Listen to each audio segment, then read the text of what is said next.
வணக்கம். தினசரி வானிலையும் அதனை சார்ந்தறிவியலும். இன்று மே 19 வைகாசி 5. வங்கக்கடலில் சுழற்சி தொடர்ந்து நீடித்து வரக்கூடிய நிலையில் தற்போதைய நிலையிலான வானிலை அமைவு காற்று சுழற்சியினுடைய அமைவிடம் இன்றைக்கான மழை வாய்ப்புகள் மற்றும் அடுத்து வரக்கூடிய 3 தினங்களுக்கான மழைப்பொழிவிற்கான வாய்ப்புகள் எந்தெந்த மாவட்டங்களில் வலுவடையும் என்பது பற்றியான எனது தனிப்பட்ட வானிலை விளக்கம். வணக்கத்துடன் சி அண்ணாதுரை. இன்று அதிகாலை 4 மணி அளவிலான வானிலை அமைவின்படி வங்கக்கடலில், அதாவது நாகப்பட்டினத்திற்கும் சென்னைக்கும் இடைப்பட்ட தமிழக நிலப்பரப்பிற்கு அப்பால் வங்கக்கடல் அல்லது இந்த நிலப்பரப்பை ஒட்டி வளிமண்டல மேலடுக்கில் 850 HPA என்ற அடுத்த கோட்டில் வளிமண்டல மேலடுக்கு சுழற்சி நீடிக்கிறது. அதோடு இல்லாமல் அது கீழடுக்குடன் இணைந்து ஒரு காற்று சுழற்சியாகவும் தற்போது வலுவடைந்திருக்கிறது. ஒரு காற்று சுழற்சியாக வலுவடைந்திருக்கிறது. இந்த நிலையில் மழை பொழிவிற்கான வாய்ப்புகள் தமிழகத்தில் தொடர்கின்றன. எங்கெல்லாம் என்பது பற்றி பார்க்கலாம். இன்றைய நிலையில் வடக்கு மாவட்டங்களில் இந்த தினத்தில் கண்டிப்பாக மழை பொழிவு வாய்ப்புகள் உறுதியான வாய்ப்புகளாக இருக்கின்றன. வடக்கு உள் மாவட்டங்களிலும் அத்தகைய வாய்ப்புகள் இருக்கின்றன.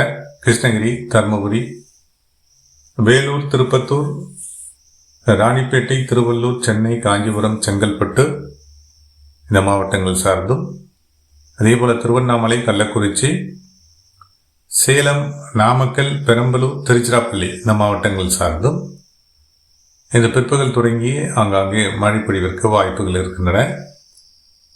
அதேபோல விழுப்புரம், கடலூர் மற்றும் டெல்டா மாவட்டங்கள், நாகப்பட்டினம், மயிலாடுதுறை, திருவாரூர், தஞ்சாவூர், அரியலூர் இந்த மாவட்டங்கள் சார்ந்தும், காரைக்கால், பாண்டிச்சேரி பகுதிகளிலும் இன்றைய தினத்தில் இந்த பிற்பகலுக்கு பிந்தைய நிலையில் தற்போது முற்பகலில் சற்று விடுதல் ஏற்பட்டு பிற்பகலுக்கு பிந்தைய நிலையில் மாலை இரவு இந்த மாவட்டங்களில் ஆங்காங்கே மழை பொழிவிற்கு இன்றைய தினத்தில் வாய்ப்புகள் இருக்கின்றன.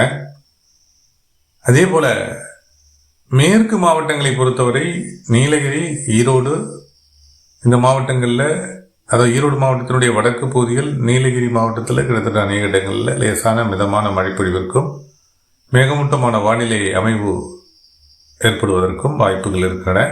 பாலக்காடு கணவாய் பகுதிகளை பொறுத்தவரை இன்றைய தினம் காற்றினுடைய வேகம் அதிகரித்து காணப்படக்கூடும். ஏன்னா வங்கக்கடலில் நீடிக்கக்கூடிய அந்த மேலடுக்கு சுழற்சியானது ஒரு காற்று சுழற்சியாக வலுவடைந்திருக்கக்கூடிய நிலையில், வலுவுடன் மேற்கு காற்றை உள்ளிருக்கக்கூடிய நிலையில் கணவாய் பகுதிகளில் காற்றின் வேகம் அதிகரித்து காணப்படும். மணிக்கு 45 முதல் 50 கிலோமீட்டர் வரை கூட அதிகரித்து சில நேரங்களில் காணப்படலாம். இந்த நிலையில் கணவாய் பகுதியில் மட்டுமல்லாமல் கணவாய் பகுதியில் எதிரே உள்ள கோவை மற்றும் திருப்பூர் மாவட்ட பகுதிகளிலும் மழைக்கான வாய்ப்புகள் குறையும், காற்றினுடைய வேகம் அதிகரிக்கும். இருப்பினும் கோவை மாவட்டத்தினுடைய தெற்கு பகுதிகளில், வால்பாறை உள்ளிட்ட அந்த பகுதிகளில் மழைக்கான வாய்ப்புகள் இருக்கின்றன. அதே போல் திருப்பூர் மாவட்டத்தினுடைய தெற்கு பகுதிகளிலையும் மழைக்கான வாய்ப்புகள் இருக்கின்றன. திண்டுக்கல் மாவட்டத்தை ஒட்டிய பகுதிகளுக்கும், திருப்பூர், திண்டுக்கல் மாவட்டத்தை ஒட்டிய பகுதிகளில் இன்றைய தினம் மழைக்கான வாய்ப்புகள் இருக்கின்றன. மேலும் திருச்சிராப்பள்ளி மாவட்டத்தினுடைய தெற்கு பகுதிகள், கரூர் மாவட்டத்தினுடைய தெற்கு பகுதிகளிலையும் இன்று ஆங்காங்கே மழைப்பொழிவிற்கு வாய்ப்புகள் ஏற்படக்கூடும். புதுக்கோட்டை மற்றும் திண்டுக்கல் இந்த மாவட்டங்களினுடைய மைய மற்றும் கிழக்கு பகுதிகளிலையும், மதுரை, சிவகங்கை இந்த மாவட்டங்களினுடைய உள்பகுதி, மதுரை மாவட்டத்தில் பரவலாகவும், சிவகங்கை மாவட்டத்தில் ஒரு சில இடங்களில் மேற்கு பகுதிகளிலையும் மழைக்கான வாய்ப்புகள் இருக்கின்றன. தென் கடைக்கோடி மாவட்டங்களை பொறுத்தவரை காற்றினுடைய வேகம் கணவாய் பகுதிகளில் அதிகரிக்கும் என்பதால் மேகமூட்டமான வானிலை அமைப்பு நீடிப்பதோடு லேசான மழைக்கான வாய்ப்புகள் ஒரு சில மேற்கு தொடர்ச்சி மலையோர பகுதிகளில், நெல்லை, குமரி, தென்காசி இந்த மாவட்டங்கள் சார்ந்த பகுதிகளில் லேசான மழை பொழிவிற்கு வாய்ப்புகள் இருக்கலாம். மற்றபடி தீவிர மழைப்பொழிவிற்கு தென் கடைக்கோடி மாவட்டங்களில் இன்றைய தினம் வாய்ப்புகள் குறைவு. அதே நேரத்தில் ராமநாதபுரம் மற்றும் சிவகங்கை இந்த மாவட்டங்களில் ஒரு சில இடங்களில் ஆங்காங்கே மழைக்கு வாய்ப்புகள் ஏற்படலாம்.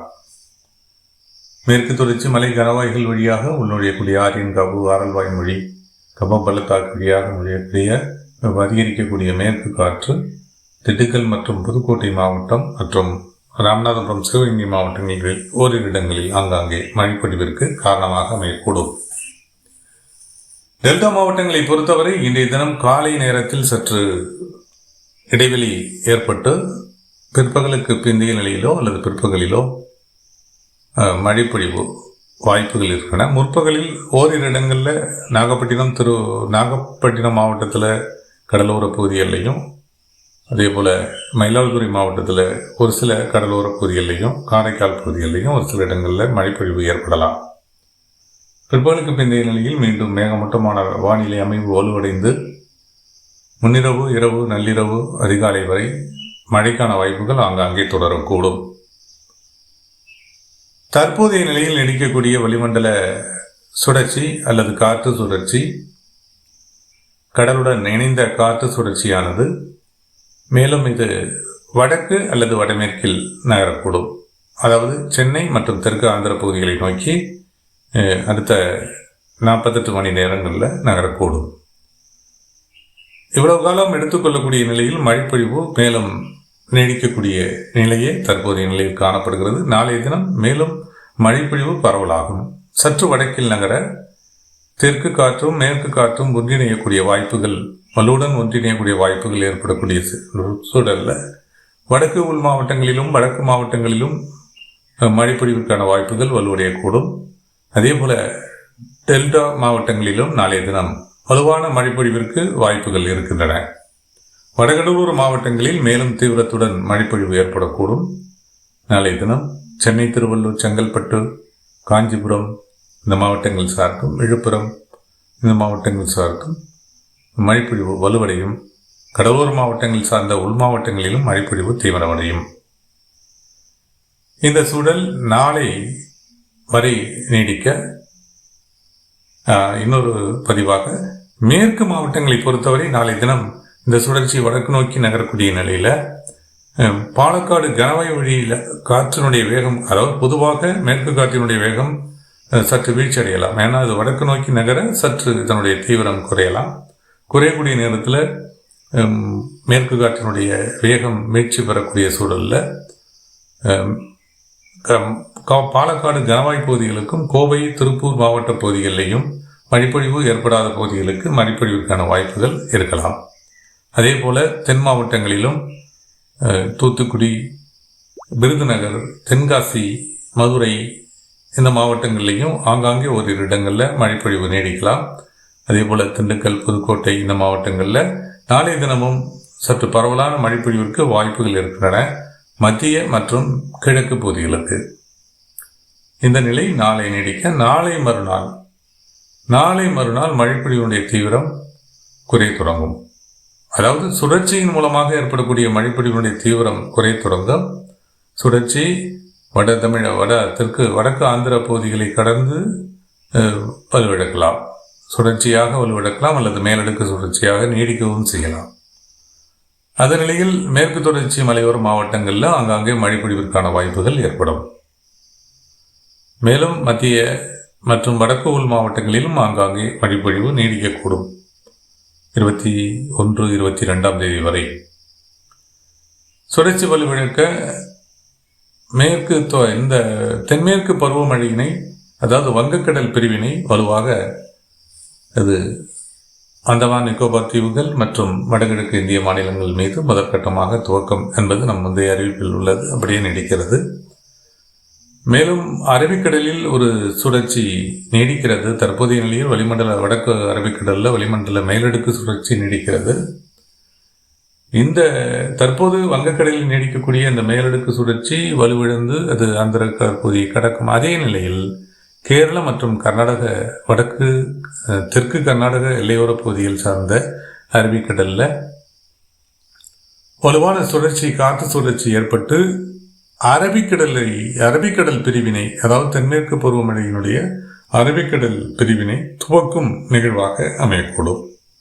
ஆக மே மாத இறுதிக்குள் இரு பிரிவுகளுமே பருவமழையினை துவக்குவதற்கான வாய்ப்புகளே அதிகபட்சமாக இருக்கின்றன. முதற்கட்டமாக நாளை மறுநாள் முதல் தென்மேற்கு பருவமழை வங்கக்கடல் பிரிவு வெற்றிகரமாக துவங்கிவிடும் என்பது நமது எதிர்பார்ப்பாக உள்ளது. வானிலையில் ஏற்படும் மாற்றங்களுடன் மற்றொரு விளக்கத்துடன் மீண்டும் இணைகிறேன். இணைப்பில் நீடித்த அனைவருக்கும் நன்றி.